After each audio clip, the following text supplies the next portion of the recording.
बुंदेलखंड में समाजवादी पार्टी के कद्दावर नेता व झांसी की गरोठा सीट से पूर्व विधायक दीपनारायण सिंह के 8 महीने बाद हुई जेल से रिहाई के बाद उन पर कार्यवाही का सिलसिला लगातार जारी है, जिसको लेकर उन्होंने मीडिया से बात की।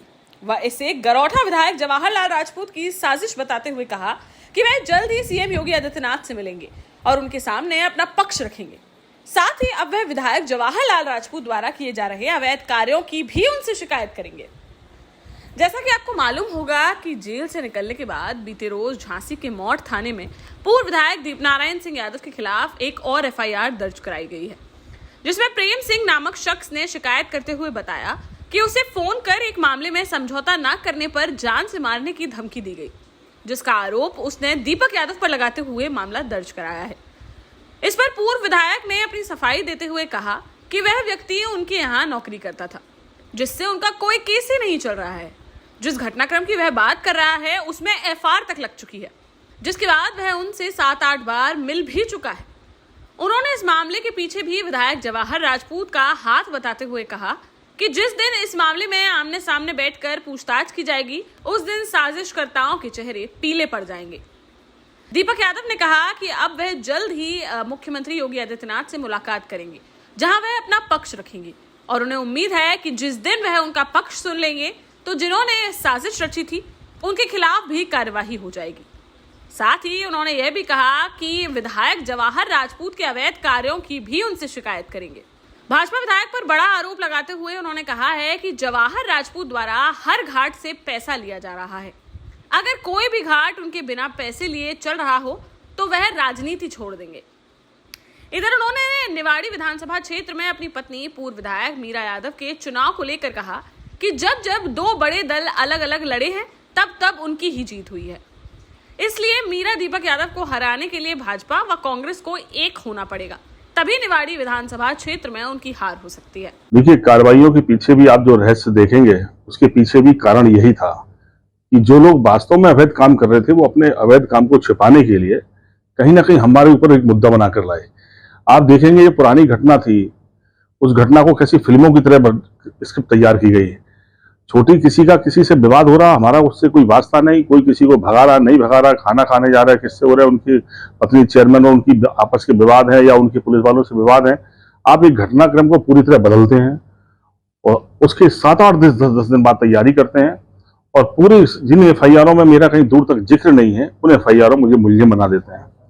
मैंने पहले भी मैं तो आपसे भी आग्रह करता, मुझे इतना मौका नहीं मिला, तुरंत उन्होंने, मैं इस उम्मीद से पुलिस के पास पहुंचा था कि मेरी बात तो कम से कम सुनेंगे, मेरा पक्ष तो सुनेंगे, लेकिन जो भी दबाव हो, जो परेशानी हो, उनके सामने मुझे नहीं पता और मुझे सब घटनाओं में मुझे दोषी बना दिया गया बिना आधार के, बिना किसी वजह के। कहीं मेरा कोई सूत्र, कोई संपर्क जिस आदमी से नहीं है उसके साथ जोड़कर जितनी मेरी बेइज्जती अपमान कर सकते थे। फिर उसके बाद जेल भेजने के बाद जिस तरह से आप देखते हैं पैरोकारी इस तरह से कर रहे थे जैसे मैंने कोई बहुत बड़ा अपराध कर दिया हो। मैंने पहले भी कहा था कि किसी भी निष्पक्ष अधिकारी से जांच होगी और इसलिए मैंने उस बात को दोहराया कि मुख्यमंत्री तो वो मेरे भी हैं। जब अखिलेश जी मुख्यमंत्री थे हर दल के लोग उनसे मिलते थे, जनता के लोग भी मिलते थे। मैं एक न एक दिन जरूर जल्दी मिलूंगा उनसे, मेरी कोशिश होगी, मैं अपना पक्ष भी रखूंगा और जिस दिन वो मेरा पूरा पक्ष सुन लेंगे उस दिन जिन्होंने ये साजिश रची थी उनके खिलाफ भी कार्रवाई हो जाएगी। आज भी आप देख रहे हैं एक आदमी से फिर एक एफआईआर आप लिखा देते, मुझे धमका रहे थे। अरे भाई, कम से कम वो आदमी से पूछो किस नंबर से फोन आया था, उससे मेरी लड़ाई क्या है, उस पर कोई केस नहीं चल रहा हमारा उसके साथ कोई। वो हमारे यहाँ 7-8 साल नौकरी की है, मैं नौकरी से निकले उसके बाद उन्होंने तमाम आरोप प्रत्यारोप लगाए, घटनाक्रम झूठी कहानी लिखाई, पुलिस ने खुद इसी सरकार में उसकी विवेचना की, उसमें एफआईआर लग गई है। उस आदमी, जो आदमी मुझसे उस घटना के बाद कम से कम 6-7 बार मिला है, मैं आपके मार्फत ये भी कह रहा हूं, जिस दिन कोई बड़ा अधिकारी बुला ले जो एफआईआर लिखाने वाले हैं और जिस दिन हमारे आमने सामने बैठाएंगे या जो एफआईआर कराने वाले पीछे से खड़े व्यक्ति मेरे भाई जवाहर जी हैं वो भी सामने बैठे हैं, उस दिन उनके चेहरे पीले पड़ जाएंगे। किस तरह की बात हमसे कर रहे हैं, किस तरह की वातावरण, क्या बात है। मैं सोच रहा हूँ ऐसा करने से क्या मिलने वाला है।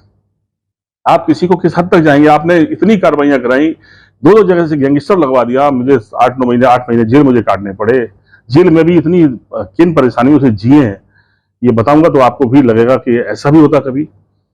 फिर भी मैंने बर्दाश्त किया। मैं सोचता हूँ चलो ये कहीं ना कहीं राजनीतिक घटनाक्रम है और जो जैसा करता गया लोग वैसा भोगना पड़ता है। मैंने कहा जो आज इन्होंने मेरे साथ किया है, भगवान मैं तो कहता किसी के साथ ऐसा ना हो, ऐसी साजिश किसी से न रची जाए। लेकिन ये कब तक अपने अवैध काम छुपाएंगे। आज आप किसी भी घाट पे चले जाओ अकेले में, आज भी आपसे कह रहा हूँ अगर बिना इनको पैसा दिए चल रहा हो तो मैंने पहले भी कहा था, अभी कह रहा हूँ, राजनीति छोड़ दूंगा उस दिन से। मैं नहीं राजनीति में रहूंगा, मैं गुलामी करूंगा इनकी। और ये ईमानदार बने हैं, मुख्यमंत्री जी को जाने कौन सी पाठ पढ़ाए हैं।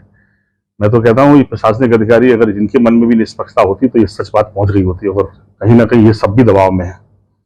ये सब इतने गलत कामों के बाद आप तुलना करके हमला तो हम पे कर सकते हो। आपने मेरे ऊपर कार्रवाई करा दी, स्कूल सीज करा दी, स्कूल की बच्चों की बसें सीज करा दी, मेरी सारी मतलब जो छोटी मोटी 1-2 एकड़ जमीन थी वो भी आपने सीज करा दी। आप उसको अवैध बता रहे हैं। जिस दिन अवैध लिखेगा उस दिन सरकार को दान कर दूंगा। मैंने कोई जीवन में ऐसा काम नहीं किया। मैं जहां व्यापार में हूं वहां एडवांस टैक्स देता हूं। मैंने पहले भी आपसे कहा था कि मैंने जब कॉलेज की पहली जो 20 साल पहले रखी थी, उस समय संकल्प लिया था कि विद्यालय की फीस, बच्चों की फीस से अपना घर नहीं चलाऊंगा। जो फीस आएगी उसी विद्यालय में लगा दूंगा, कभी घर 1 रुपए लेके नहीं। मेरे लोग भी सुन रहे होंगे और उस पर चलाने वाले लोग भी देख रहे होंगे। मैंने व्यवसाय नहीं बनाया विद्यालयों को। आज 10,000 बच्चे में विधानसभा पढ़ते हैं मेरे स्कूलों में, लेकिन कभी 1 रुपए नहीं। नुकसान होता मैं भरपाई करता हूँ उनकी। मैं जब किसी और भी काम में गया, उस काम में मेरी पारदर्शिता थी। जब हम लोगों के पास पट्टा था मेरी पत्नी के नाम, तो 800-900 रुपए में गांव में ट्रॉली बिकती थी। गरीब आदमी मकान बनाते थे, कभी गरीब को रोका नहीं।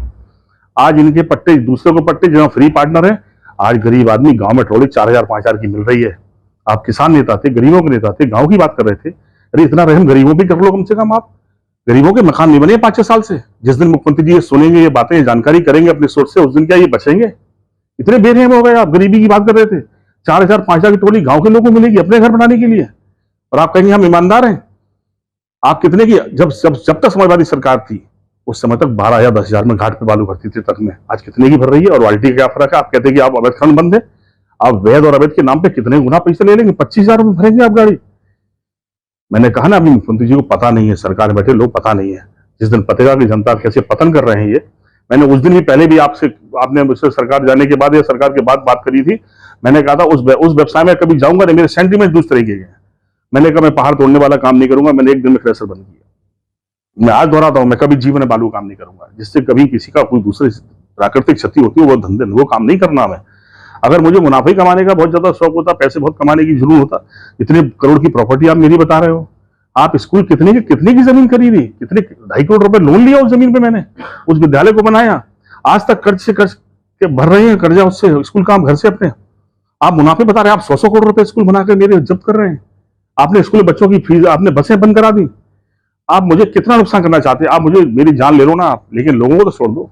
उसमें मेरे बच्चे नहीं, पर लोगों के बच्चे पढ़ रहे हैं। कोई नहीं बनाता गांव में इतना बड़ा स्कूल, पर मेरे मन में जुनून था। मैं गांव से निकल कर आया, मुझे गांव से मेरे परिवार के लोग क्राइस देकर पढ़ाने लेकर आए, लेकिन बहुत सारे ऐसे परिवारों के बच्चे जो मुझसे भी ज्यादा होशियार थे, उन्हें स्कूल ही नहीं मिल पाया। बेचारे वो गांव में खेती कर रहे हैं। इसलिए मैंने मोट में एक अच्छा स्कूल बनाया, झांसी से अच्छी बिल्डिंग बनाई कि वहां भी गरीब किसान मजदूर का बेटा मेरी तरह अच्छे से पढ़ सके और आने वाले समय पर इस प्रगति की वजह बने। मेरी सोच वही थी। और मेरे मन में अगर व्यवसायी दिमाग होता तो मैं इतनी शादियों में करोड़ों रुपए अपनी गरीब बेटियों को अपनी बहन नहीं बनाता, क्योंकि कौन पैसा कमाने के बाद गंवाना चाहता किसी के लिए। और मेरे मन में जुनून था। मैं आज भी आपसे कह रहा हूं, सरकार सब जब्त कर ले, और जो बचेगा उसमें भी आधा गरीबों पर खर्च करूंगा। भगवान मेरी बात सुन रहा हो, मेरा संकल्प सुन रहा हो, और मैं ऐसी बात से बिचल जाऊं तो भगवान मेरा विनाश कर दे। मेरी सोच ये आज भी थी। मैंने ये सब किया, झांसी बना, डेवलपमेंट किया। मैं इंजीनियरिंग करके आया था। इसमें मैं जो आप डेवलपमेंट देखेंगे, किसी को ले आओ आप, अगर घुसने के बाद ये बोलेगा कि झांसी में ये जगह अद्भुत बनी है।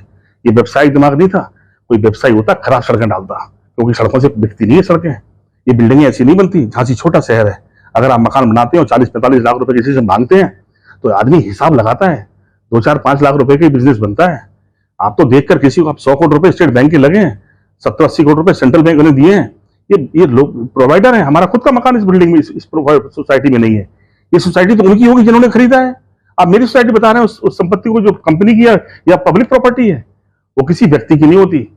मैंने कब समझेंगे? ठीक है, गांव वालों को तो बेवकूफ बना सकते हो, मेरी बदनामी कर सकते हो, लेकिन भगवान के सामने तो सच्चाई है ना। इसलिए ईश्वर मेरी मदद करता है। ये तो चाहते थे मैं छूटूं नहीं जेल से, इतनी तेज पैरोकारी कर रहे थे, करा रहे थे, लेकिन ईश्वर ने मुझे संग न्याय किया ना, मैं छूट के आया हूं। इतनी आज भी क्यों FIR लिखा रहे? जिस आदमी से मेरा विवाद नहीं है, वो जिससे मुझसे 10 बार आके मिला है वो आदमी, उसके बाद मैं आपसे कह रहा हूं, आप जाके अकेले पूछ लो, खिला दो अपने पारिवारिक कसम कि मुझसे उसके बाद 10 बार नहीं मिला के वो, उसके बाद उस आदमी से FIR लिखवा रहे हैं। वो आदमी कहता है भाई साहब मैं मजबूर हूं। मैंने कहा भाई तो कौन सा केस चल रहा हमारा? तुम्हारा कोई केस ही नहीं है। सिर्फ इसलिए कि एक FIR लिखा के हम जाके सुप्रीम कोर्ट में जमानत कैंसिल करा दें और फिर चुनाव में लड़ पाए हम। इतनी गंदी राजनीति करके कहां जाओगे आप? राजनीतिक क्या उद्देश्य बनना चाहते हैं आप? राजनीतिक उद्देश्य से कार्रवाई हो रही है, आपका कहना है। अब मध्य प्रदेश में भी चुनाव आ रहे हैं, आपकी धर्मपत्नी लड़ चुकी हैं, इस बार क्या कहिए? देखिए, हमने कहा ना कि राजनीति में एक बड़ी जिम्मेदारियों की लड़ाई भी है। मौका मिले तो फिर परीक्षा। और जो लोग आप जैसे निवाड़ी विधानसभा है, मैं 98 में पहली बार विधानसभा लड़ा था वहां से, और मैं दूसरे नंबर पर रहा था। उस समय दिग्विजय सिंह जी मुख्यमंत्री थे, कांग्रेस की जमानत जब्त हुई थी उस जमाने में, 5000 वोट पाए थे कुल। और हम लोग निर्दलीय में हमें उन्होंने पूरे मुख्यमंत्री जी ने निर्दलीय प्रत्याशी का समर्थन कर राठौड़ साहब कर दिया, और निर्दलीय वर्सेस हम लोगों में चुनाव हुआ था। बड़े दल दोनों पीछे छूट गए थे। तब से निवाड़ी की जनता हमारे साथ खड़ी है। पिछले 30 सालों से विभिन्न मौकों पर 2003 में हमने हरगोविंद कुशवाहा जी को लड़ाया, वो भी 47,000 वोट पाके हारे मेरे गुरु जी। आज वो मेरे साथ नहीं है, खैर कोई बात नहीं, दूसरे दल में है। ये तो विचारों की लड़ाई है, कोई किसी रह सकता है। उसके बाद मेरी पत्नी लड़ी, वो एमएलए बनी जाके। उसके बाद मैं 3 चुनाव और भी लड़ा हूं। मैं हमेशा वहां की जनता, मुझे वहां के लोगों ने प्यार दिया है, समर्थन दिया है। 2-4-5 हजार से वोट से हम हार रहे हैं, सब दल मिल जा रहे हैं। 2 बड़े दल जब जब अलग अलग लड़े हैं, मैं जीता हूं। मैंने कल भी एक दिन भी और कहा था, फिर दोहरा रहा हूं, मुझे हराने के लिए कांग्रेस और बीजेपी को इकट्ठा होना पड़ेगा। इकट्ठे हो जाएंगे तो फिर हरा देंगे, लेकिन इकट्ठे नहीं होंगे तो दुनिया की ताकत निवाड़ी से नहीं हरा सकती हमको। आप देख लो वोट उनके, जब से मैं लड़ रहा हूं कांग्रेस के 10,000, 11,000, 5,000, 7,000 वोट आ रहे हैं। कहां गए सारे वोट जो आपके पहले मिलते थे आपको? तो जब दोनों दल मिलते हैं और दोनों अलग अलग लड़ेंगे, तो फिर हमने कहा कि आपके बीच में बैठेंगे और मौका मिलेगा। मैंने निवाड़ी के लोगों से आग्रह भी किया, मध्य प्रदेश के लोगों से भी कहा कि हे गांव के रहने वाले गरीबों, किसानों, मजदूरों, 2 ही दलों को मौका मिला है। एक तरफ कांग्रेस को बहुत लंबे समय तक आपने मौका दिया, एक तरफ बीजेपी को मौका दिया। अगर इनके फैसले ठीक है, गरीबों के प्रति हित में लिए गए हैं, तो बताओ उत्तर प्रदेश की मध्य सीमाएं जुड़ी हैं और तुम्हारे गांव की हालत खराब है, हमारे गांव में थोड़ी अच्छी क्यों है? इसका मतलब राजनीतिक बड़े फैसलों से बड़ी बेईमानी वहां के लोगों के साथ की गई है। तुम किसी को विधायक बना दोगे, भीड़ का हिस्सा बन जाएगा। मैंने वहां लोगों से कहा, बहुमत की सरकार नहीं बनाओ। बहुमत की सरकार जिस दिन बन जाती है, उस दिन सेवक से शासक के रूप में बदल जाते हैं, मेहरबानी शुरू कर देते हैं। ये भूल जाते हैं कि वोट भी गरीब का था और नोट भी गरीबों का था। योजनाओं पर एहसान 1000-2000 देकर गरीबों की भावनाओं से खेलना, ये भुला देना कि अगर 3 लाख करोड़ का बजट है तो गरीबों की मेहनत की कमाई का पैसा है। मैंने फिर कहा कि ये निवाड़ी के लोगों, तुम्हारे पास मौका है कि तुम भोपाल में बैठने वाले लोगों को तय करो कि कौन बैठेगा, क्योंकि दोनों दलों में बीच की फिर लड़ाई है। आज कांग्रेस बीजेपी में कुछ भी चल रहा हो और दोनों दल कंट्रास्ट पर खड़े हैं, कुछ लोग बहुत बड़ा फैसला करेंगे। और कमजोर सरकार बनाओ तो कम से कम गरीबों के लिए मजबूत फैसला लेने के लिए बाध्य कर सकते हो। और सरकार बेईमान और बेरहम हो जाए तो 5 साल के पहले गिराओ। तो डॉक्टर लोहिया ने कहा, जिंदा कौम में 5 साल इंतजार नहीं करती और 5 साल में जिंदगी बर्बाद हो जाती है। इसलिए बहुमत तो कभी लानी मत दो किसी को। कमजोर सरकार बनाओ, बेईमान हो जाए, गिराओ बीच में। चुनाव तो होगा, लेकिन तुम्हारी जिंदगी का सारा चुनाव फेल हो जाए, किसी को जिताकर खुद हार जाओ, कौन सी लड़ाई है?